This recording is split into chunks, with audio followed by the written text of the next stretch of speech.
Este é o primeiro vídeo de uma série de vídeos da disciplina de Estudos Histórico-Culturais em Dança, número 2, do ano 2021, primeiro semestre. Eu sou o professor Márcio Pizarro Noronha e vou conversar com vocês então sobre a formatação dessa disciplina. Bom, a disciplina de Estudos Histórico-Culturais em Dança 2, ela se destina a promover a continuidade dos estudos da dança numa perspectiva histórica e da história cultural. Analisa criticamente aspectos relacionados à história das práticas pedagógicas em dança, estuda os temas contemporâneos ligados à criação e à sua intersecção com outras artes e outros campos do conhecimento, aprofundando assim a prática da pesquisa historiográfica. Então, nessa disciplina, a gente irá dar continuidade ao que já iniciamos desenvolvendo na disciplina de número 1, Estudos Histórico-Culturais em Dança 1, na qual nós trabalhamos com aspectos da pré-história, do mundo antigo, das diferentes culturas, suas relações com o corpo, tempo e espaço, distribuídas pelo globo terrestre, pensando assim as relações que existem entre as formações culturais e civilizacionais, suas manifestações simbólicas, culturais, estéticas e artísticas. Já sabemos que existe uma diferença, mesmo que tenham afinidades, entre os aspectos da cultura, do simbolismo, da estesia e da estética e da própria ideia de arte. Nós já também vimos, em outro momento, que essa noção de arte é uma noção fortemente marcada por premissas do pensamento ocidental, não presente em todas as culturas da mesma forma, mesmo quando existam as manifestações ou os fenômenos artísticos, que nós possamos reconhecê-los como tal, algumas vezes as sociedades não constroem termos específicos para designar aquilo como experiência artística. Nós já sabemos disso porque já estudamos um pouco anteriormente a civilização grega, por exemplo, que focava os temas artísticos distribuídos em vários aspectos, como a questão do ofício, do fazer, ligado à poiesis, mas fundamentalmente é uma noção aristotélica de techne, ou seja, a relação forte entre o pensamento artístico, a produção artística e o desenvolvimento de uma técnica dentro de um ofício. Bom, dentro disso também vamos pensar um pouquinho mais, e um dos objetivos da disciplina, dentro da sua súmula, da sua proposição, é estabelecer uma relação com a produção de material pedagógico, material didático, práticas pedagógicas. Como é que a gente, então, leva as questões históricas da história da cultura, da história das artes e da história da dança, pensando ela como uma arte do corpo, uma arte da encenação, como é que a gente leva isso para as nossas diferentes práticas pedagógicas? Pensando também nos seus ajustes e adaptações aos vários níveis escolares, às diferentes idades, às diferentes experiências de contexto histórico de cada grupo. Também vamos focar aspectos da história ocidental, da dança moderna e da dança contemporânea, vinculando isso a uma revisão da terminologia do campo da poética. Então, aquilo que era importante lá na discussão da antiguidade retoma e ganha um novo posicionamento e um aprofundamento em novas direções, que é essa discussão sobre poéticas contemporâneas da dança. Além disso, vamos falar mais sobre as relações das artes do corpo e da arte da dança, como corpo e movimento, com outras formas artísticas, pensando que no século XX nós vimos então uma presença de elementos performativos, a relação da dança com o cinema, e não só com as artes, mas também com outros campos de conhecimento, como a arte se relaciona com a própria ideia da história, com a disciplina histórica e com a produção de uma prática historiográfica. Bom, nesse sentido, o objetivo geral dessa disciplina é a realização de estudos históricos. Dentro desses estudos históricos, nossa ênfase será privilegiar uma abordagem cultural, dentro das matrizes da história cultural, que é uma espécie de braço da história mais contemporânea, vinculada às grandes reformulações do próprio campo historiográfico, e que afetaram, então, a produção da historiografia e começaram a considerar novos objetos de investigação. Dentro disso, a arte, e dentro da arte, o corpo, e dentro do corpo também a dança e o movimento, né? Essa abordagem cultural vai, então, a pensar os fenômenos, o próprio universo, a própria dimensão da cultura, as práticas, né, e a caracterização da história conceitual da dança, uma transformação dos conceitos de dança. Além disso, abordar a historicidade presente nas diferentes culturas de dança, envolvendo aspectos como quais são as terminologias que eram usadas numa determinada época, que tipo de vocabulário, como eram os conceitos, né? Quais eram os temas debatidos entre os pensadores, artistas, criadores, né? Plateia, como as pessoas tratavam, falavam de dança, né? Além de viverem a dança, conviverem com a dança, que repertório é esse que se organiza em torno da experiência da dança? Como são esses conjuntos técnicos e que tipos de procedimentos se tornam comuns, né, em cada uma das épocas históricas. Abordar também aspectos das semioses artísticas, ou seja, dos processos de construção, né, exploração, elaboração dos signos artísticos propriamente ditos, né, observando dentro disso já as relações entre a dança e outras artes, ou entre a dança e outras linguagens, né? Então, a partir de várias premissas, né, podemos conhecer aí teorias como as teorias interartísticas, né, as teorias intermediais, que abordam também aspectos que podem nos levar a pensar também teorias como as teorias da disseminação, da contaminação, da transformação formal, da migração de ideias, né, do hibridismo, enfim. Relacionar, comparar, aproximar e diferenciar aspectos da cultura histórica ocidental da dança e das demais culturas internacionais, incluindo aí a experiência histórica brasileira, regional e local. É muito importante a gente também prestar atenção de como é que localmente nós lidamos também com esses rearranjos e deslocamentos que ocorrem aí no mundo da dança.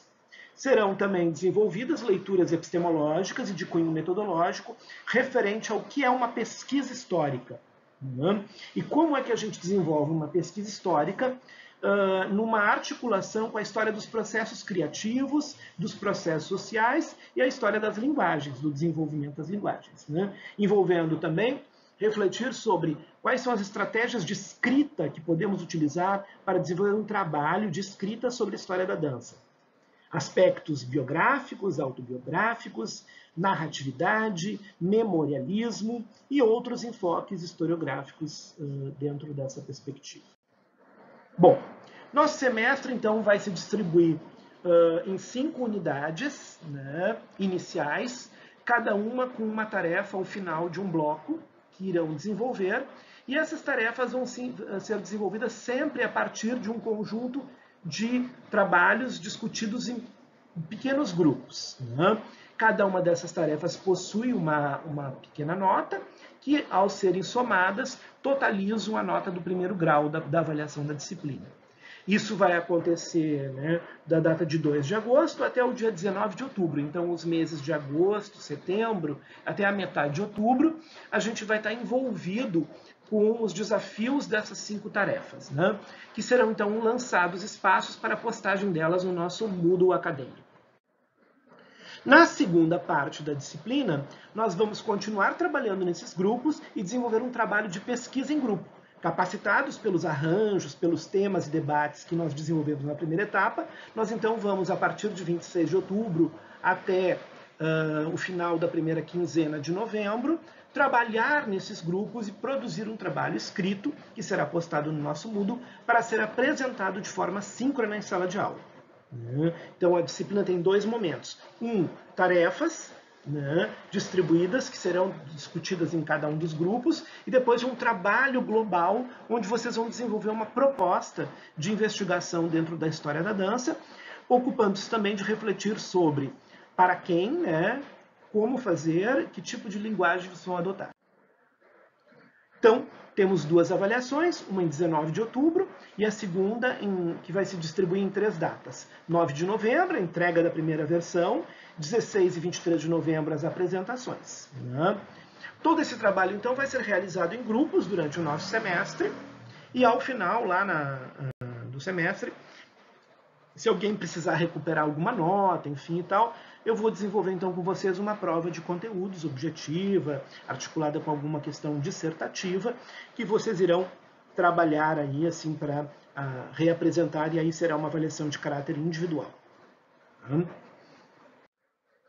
As notas também vamos compor da seguinte maneira, sempre de forma simples, médias aritméticas, né? A primeira avaliação tem valor 10 e peso 1, a segunda tem valor 10 e peso 1, e a composição da nossa média é simplesmente a soma das duas notas divididas por 2. Uma média aritmética, uma média simples, né? Aqui a gente vê o sistema de pontuação, então prestem atenção, importantíssimo, que a gente está usando então essa escala de 0 a 5,49 é a nota D, 5,50 até 7,49 é o C, né? Então não é 7, é 7,49. A média B é a partir de 7,50 até 8,99 e a média A de 9 a 10. Bom, aqui uma primeira proposta de grupos de trabalho, serão 7 grupos dentro do perfil de desenho da turma, que vocês estão se reorganizando aí como nós já havíamos combinado anteriormente. Bom, qual é a metodologia de todo esse trabalho nesse semestre? A metodologia de ensino do trabalho é construir experiências de aprendizagem, primeiro na forma das 5 tarefas e depois na forma do projeto. Serão, então, norteadoras da disciplina duas questões. A primeira questão é: como podemos ensinar história da dança em contextos socioculturais e situações de ensino de aprendizagem distintas, levando em conta o conceito de personalização no ensino, com ênfase para as ações de ensino remoto, formas de atuação via web, ensino à distância, formato EAD, né? Pensando também as faixas etárias, o desenvolvimento psicossocial e psicomotor, e aspectos legais, normatização, aspectos pedagógicos, debate ou não da instalação, né, e premissas da BNCC, questões referentes, né, à discussão sobre linguagem e ensino de artes. Né? O que quer dizer isso? Né? Que vocês vão refletir sobre como um professor de dança leva o conteúdo histórico para o interior da sua sala de aula de dança. Né?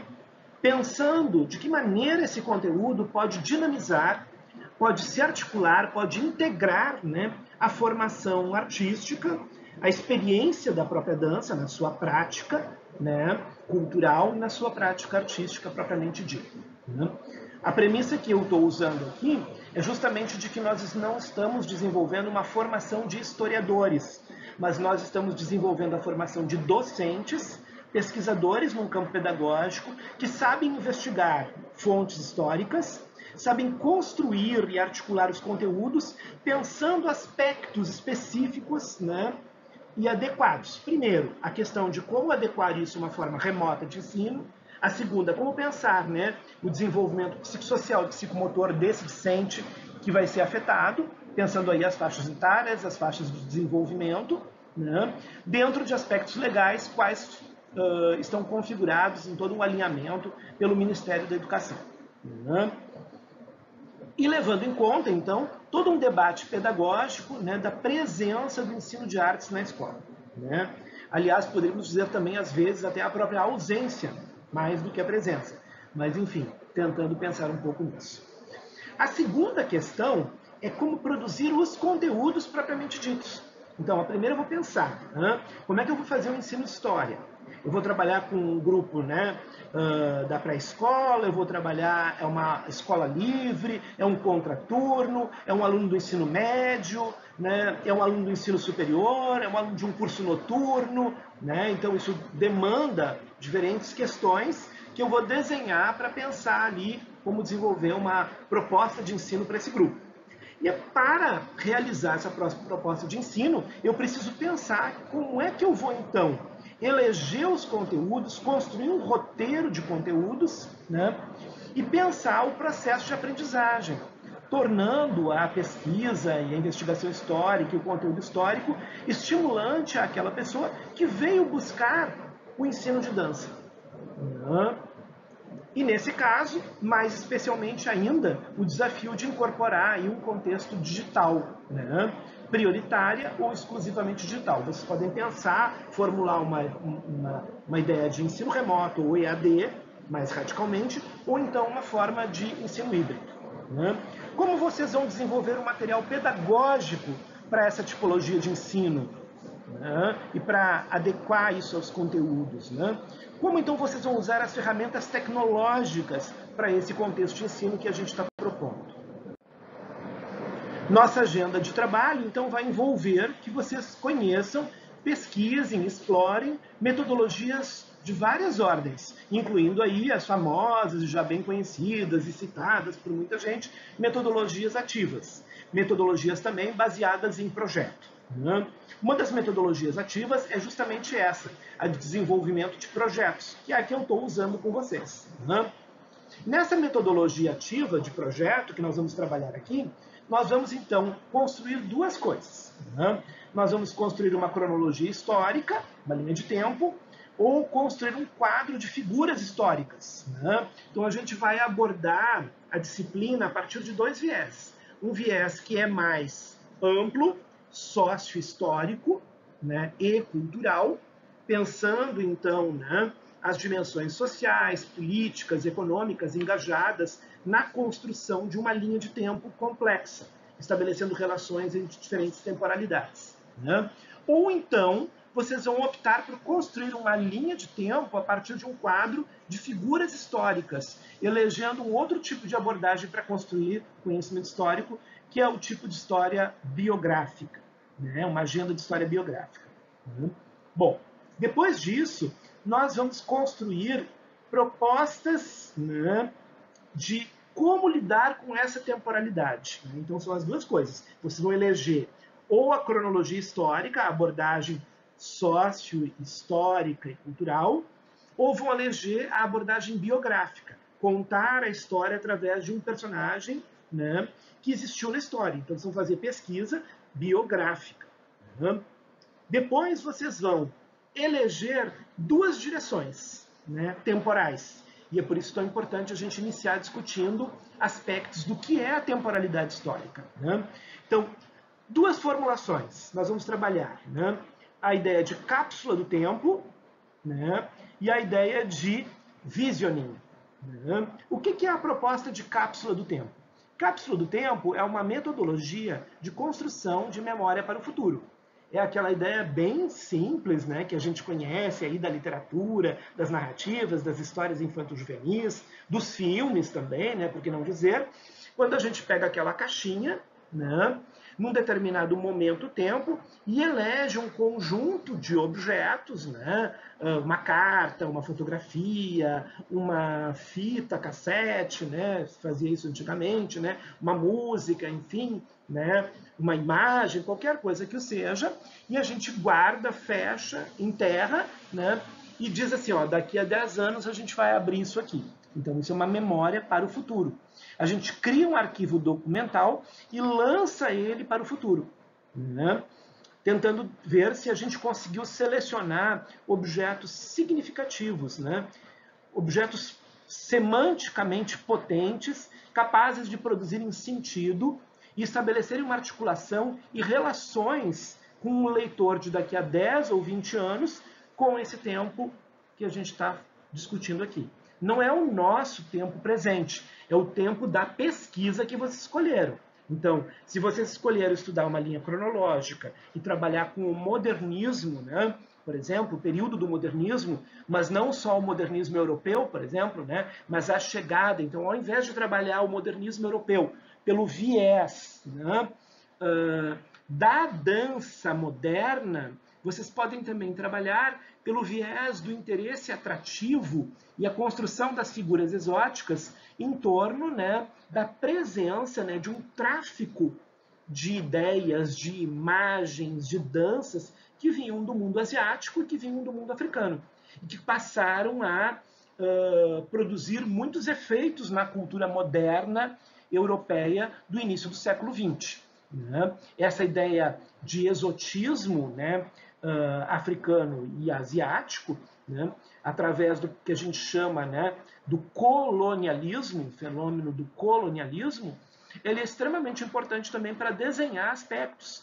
né, e traça também toda uma série de relações de apropriação, de como é que foram feitas as apropriações dessas culturas, né, que se transformaram também em culturas históricas, culturas musealizadas, porque passaram, por exemplo, a entregar o Museu do Homem, né, em Paris. Né?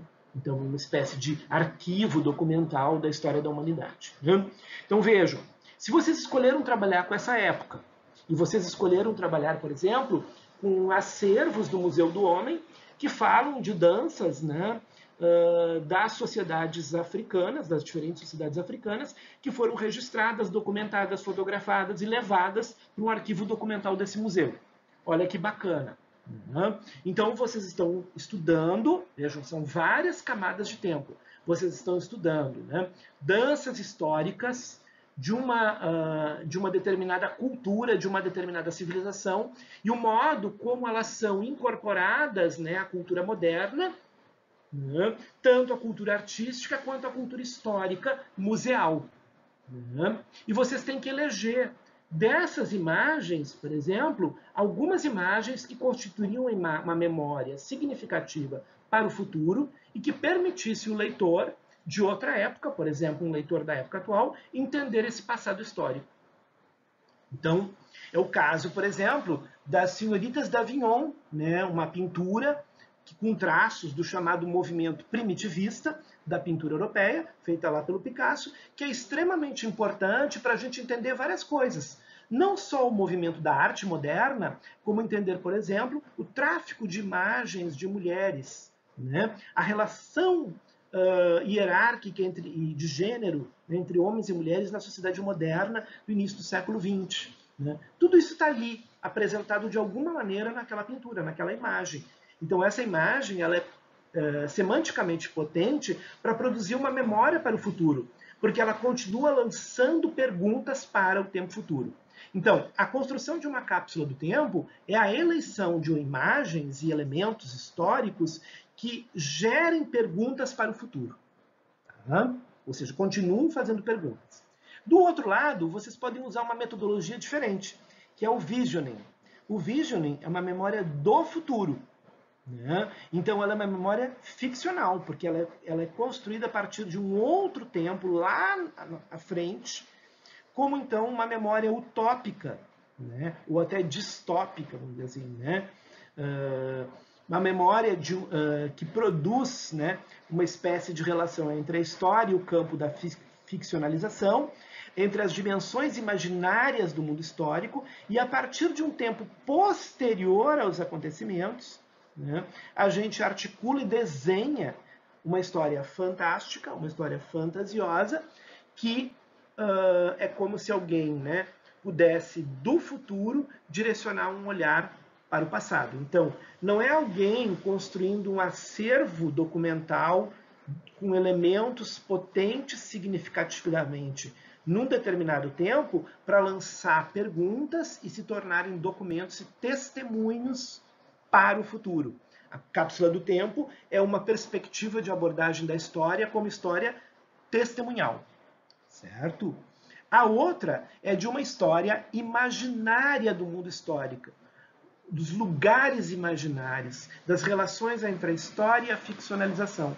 É como se alguém viesse do futuro, né, e trouxesse uma nova forma de organização do tempo para cá. Vamos retomar então um pouquinho isso, porque é bastante importante. Então, o que a gente está fazendo? Né? Nós estamos sobrepondo duas metodologias, e cada grupo tem que fazer uma escolha. A primeira escolha que o grupo tem que fazer é se ele vai trabalhar com uma ideia de história mais social, com um movimento, um fenômeno, um acontecimento coletivo, né? Ou então, vou trabalhar com entre guerras, a dança no período entre guerras, né?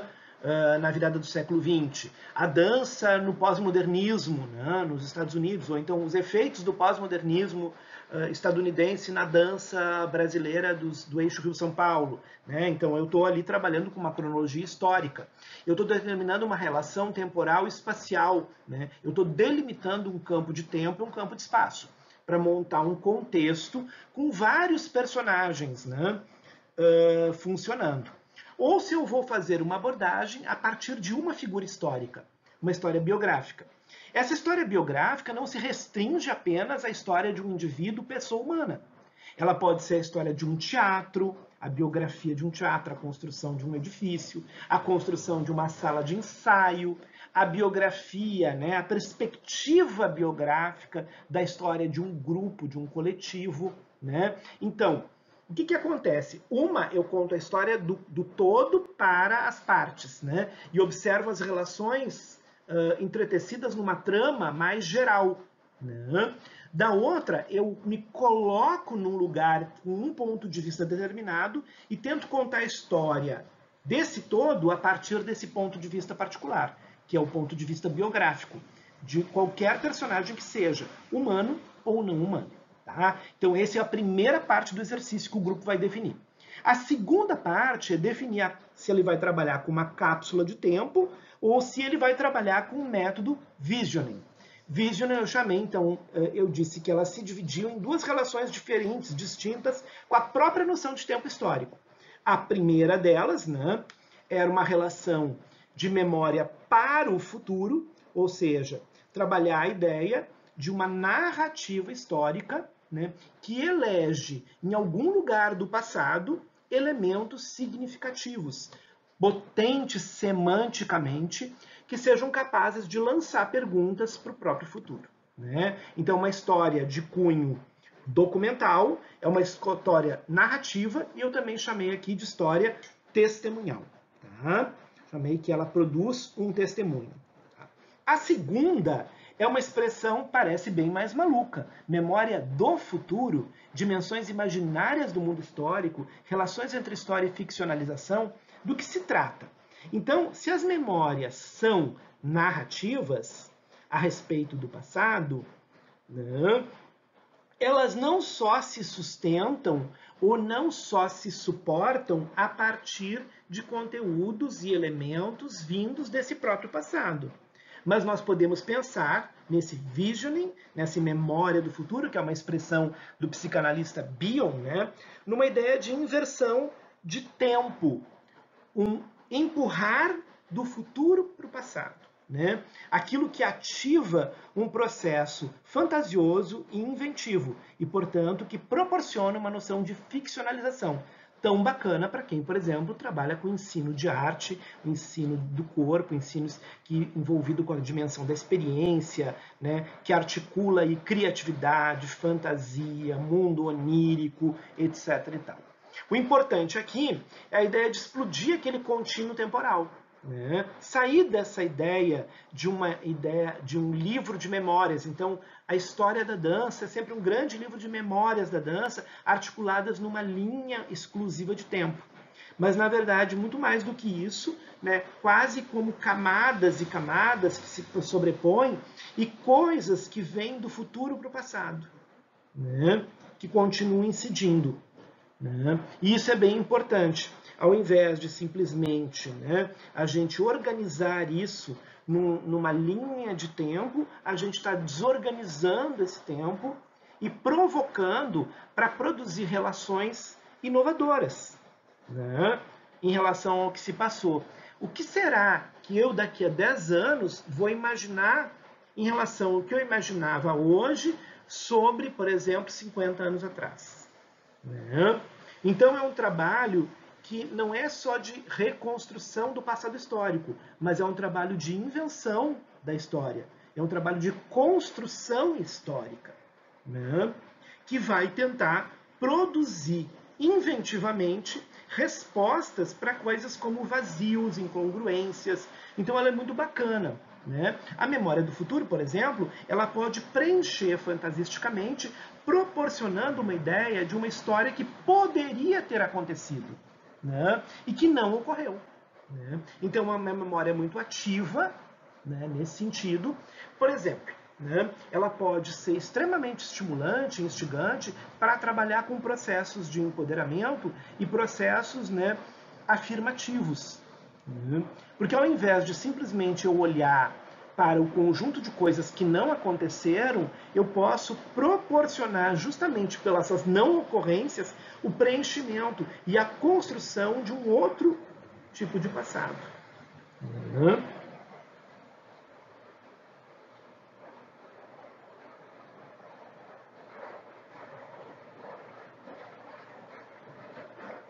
Então, essas são as duas maneiras que vocês vão trabalhar. Tá? Depois que vocês tiverem escolhido essas duas coisas, então vocês escolheram linha de tempo ou história biográfica, escolheram memória para o futuro ou memória do futuro, vocês vão então montar a história de vocês e vão construir uma proposta de storytelling. A storytelling para nós aqui é uma história resumida, uma espécie de sinopse do que vocês vão contar, né? Que vocês vão contar aí para nós, né? E ela então é sintetizada. Essa produção textual, então vocês vão usar vários textos científicos, vão acompanhar os vídeos que eu também vou indicar para vocês e vão pesquisar na bibliografia da própria história da disciplina da dança, mas não só da história convencional, como já falamos várias vezes em outros momentos, como há uma carência de materiais que façam essa reinterpretação, não só esse revisionismo da história, né, mas novas interpretações a partir de novas ferramentas metodológicas. E vão desenvolver, então, um material para o ensino de vocês. Então, o primeiro desafio que vocês têm, então, agora, é a construção do nosso portfólio de projeto. Então, logo em seguida, eu volto com o segundo vídeo, explicando um pouco mais como é que vai ser esse primeiro desafio.